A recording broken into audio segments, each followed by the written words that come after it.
Hey everybody, welcome back to Electric Cafe. Today's album review is on Transvision Vamp's debut album from 1988 called Pop Art. Uh, Transvision Vamp are a UK band that formed in the roughly like late '86 and put out a single and then ended up having some success with this album and then the following album. They only released two albums and then by like 1991, 92 they folded as a band. But for a short time, they were a unique band and definitely a different sound. My older sister got this album, not this particular one, but a copy of it when it came out, and it was kind of an underground. Um, well, the single was "Tell That Girl to Shut Up" was kind of an underground hit at the time, and played a lot on alternative radio stations. I don't know. You know what's funny about this album is look how much that guy looks like Sid Vicious. Like I wonder if that's Sid Vicious picture they put on there, or is I mean there is a guy on the in the band that sort of looks like him, but that's almost uncanny. Like how close that looks like Sid Vicious. Obviously the pants are a little different. You know, maybe the jacket isn't. You know, but t-shirt and stuff. Maybe the clothes aren't, but aren't late '70s anyways. But you know, wow, it looks just like him. But this was kind of an underground hit at the time, and they had a unique sort of rock and roll. I wouldn't even say really rockabilly, but it was traditional kind of rock and roll with attitude. But Wendy James, the singer, she had a kind of a punk attitude, kind of a rebellious attitude, and she was obviously very pretty as well. So you know, it caught everybody's attention when this album came out as just something very different and unique. And they had some success, even though they didn't necessarily really have some chart success in America. They did have better charts success in the UK, but but this is a really solid album. I still feel like, and I decided to, even if it's not necessarily in my wheelhouse, it is a record that I own, and I decided to review it just for fun. So let's get into it. Um, if I was to compare this album to somebody, you know, again, because it's sort of rock and roll, pop music, but sort of has a punk edge. In a way, it does kind of sound like Sex Pistols in a strange way, and take that very lightly because it's not as hardcore as and not as raw as Sex Pistols, but it does have a kind of a short. Some of it does kind of have like that short,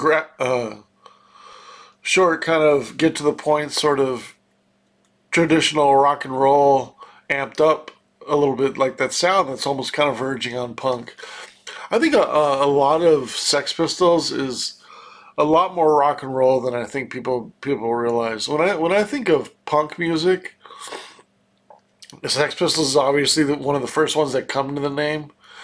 But I think as punk has kind of gone on, I think you can kind of tell like Sex Pistols is is not so much uh, the punk sound that really kind of people have kind of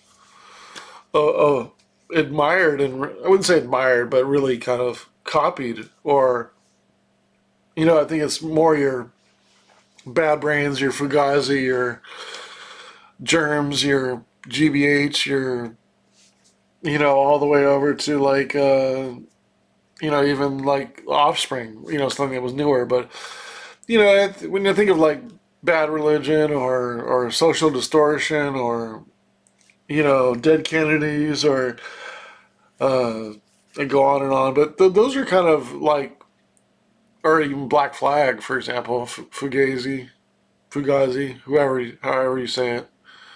Um, like when I think of that kind of punk sound, I think of that being a little bit different than the Sex Pistols. I think of Sex Pistols being a little bit more rock and roll than people think. But take that with a grain of salt, anyways. But they also sort of sound like, I don't know if there were some bands around that time. I don't know if you guys remember Flesh for Lulu or Pseudo Echo or Gene Loves Jezebel. Sort of in that 86 to 89 period where they were sort of doing some rock music that was sort of alternative rock, but it was sort of tied with rock music, but it was a little bit different. But it was there's a little bit of this. Some of the guitars in here do sound a little bit like uh, Jesus and Mary Chain, which is a little odd as well. But this band definitely had more success in the UK and even Australia and Ireland, more so than the America. Um, I Want Your Love, or this one, I think just barely made the top 100. The two singles from this album. There's actually four singles from this album in total, but one of the two made the top 100 in America. But I think it was I Don't Want Your Love. But forgive me if I can't remember. But Wendy's voice she has a great sound, great attitude for this sound. She can sing in the lower register as well, and she has a little bit of a dream pop. Also, a little bit like in the track "Sisters of Moon," there's a little bit of dream pop sound in there. And then she also sings in like some higher pitch where she does these kind of like accents where it's kind of like really super high pitched, like kind of like Lena Lovitch does. I don't know if you guys remember Lena Lovitch. She sort of does that kind of. I would almost say like Cyndi Lauper sort of does that too. Like um, that one where she. Anyways, she sure does this, not consistently in the high pitch, but she does these kind of like sounds. I can't even do it, but um, Wendy sort of does that on some of these sounds some of these songs where she can do that too. Obviously, it's very rebellious sound, somewhat sexually charged. You know, she's hot. I mean, look at her.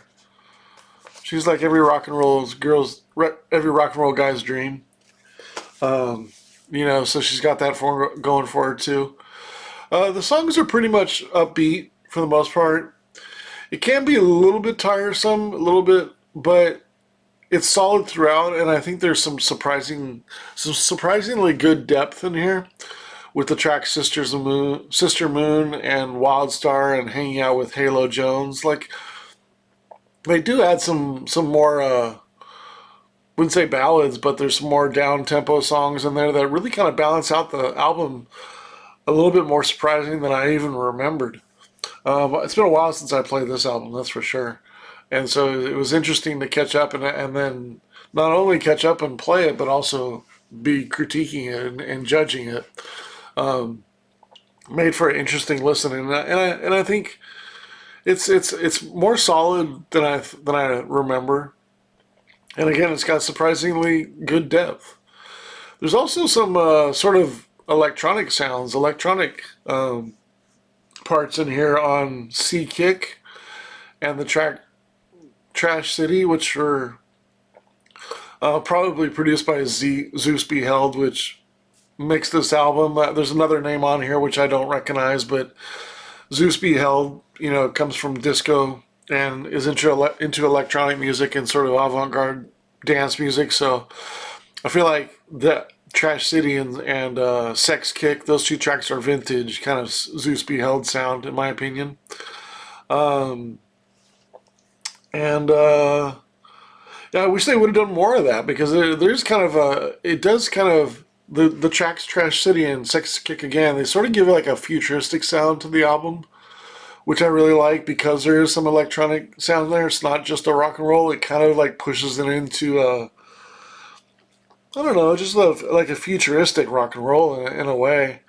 It's not like overly done or anything like that, but it's just some small elements of some electronic uh, kind of makes you think like, oh, that's an interesting sound. That's pretty cool.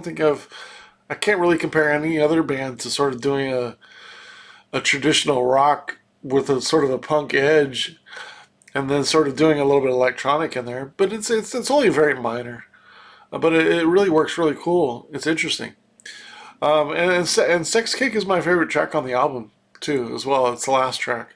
The guitars are pretty strong. The drums and the bass are your pretty typical '80s rock sound. Sort of not really. The bass isn't really present in the songs very much. It's kind of tucked away in the back, and the drums are nothing special. It's just rock drums, your basic rock drums.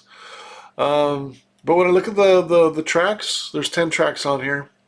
Trash City, I got 2.25 stars. I Want Your Love was the third single on the album, 2.5 stars. Sister to Moon was the fourth single of the album. That was 2.75 stars. I like that one a little bit better. Psychosonic Cindy, 1.5 stars. That's my least favorite. Actually, my second least favorite song on the album. Revolution Baby was their first single, which was actually released in 1986, and they re-released it for this album.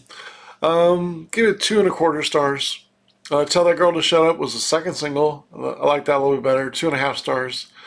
Wild Star, I did appreciate the difference in this, but it didn't really go to the next level for me, but it's still a good track. 2.25 stars. And then Hanging Out with Halo Jones, I liked a little bit better. 2.5 stars. Andy Warhol's Dead's my least favorite. 1.25 stars. And then it ends on my favorite track, Sex Kick, which I really like the electronic parts. It's a longer track. It's pushing 5.5 minutes.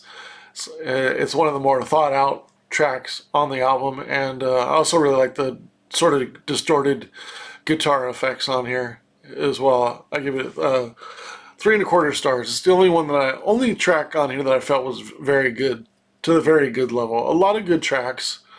In fact, I rated 8 out of the tracks good, above good.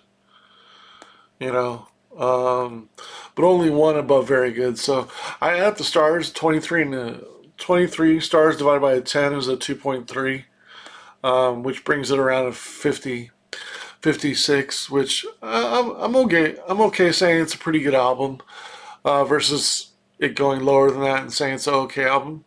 I think for a underground rock album that not too many people remember or would think of, and I think it was very different for the time. I respect that as well. I do feel like pretty good on the low side of pretty good is a solid score for the album, and I do feel like it sits there. As far as the opportunity of the album, I say just not fully my style of music, but I thought it'd be fun to review it, and it's kind of an album from my youth. This came out when I was 12 years old, and my older sisters used to play it, so I thought it'd be interesting. I probably got this copy probably somewhere 10 or 15 years ago, and just saw it in the record store, and I was like, oh, I remember that when I was a kid. Let me play that. And so I bought it, and then my older sister eventually gave me her, a couple years ago, gave me her 45 of the single. So, yeah, good album, pretty good album. 56 out of 100 for Transvision Vamp's 1988 album Pop Art. Just curious if you have any memories of this band, or you like them, or I don't know if I'll review their second album because I don't have it, but interesting rock band. That had a good sound, had a good fun sound, and fairly unique, and probably has some potential, and probably unfortunately didn't make it through the early '90s, and I can see why sound wise, this doesn't necessarily fit into the '90s rock sound, but. And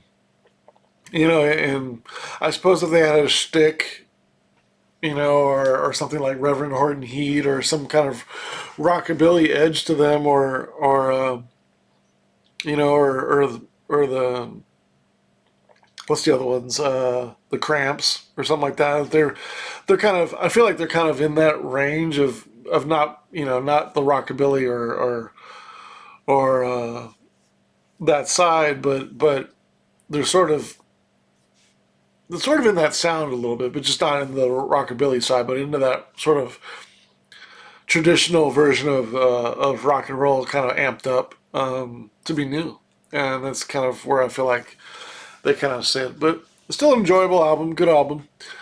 Yeah, 56 out of 100 for Transvision Vamp's pop art album. All right, thanks so much.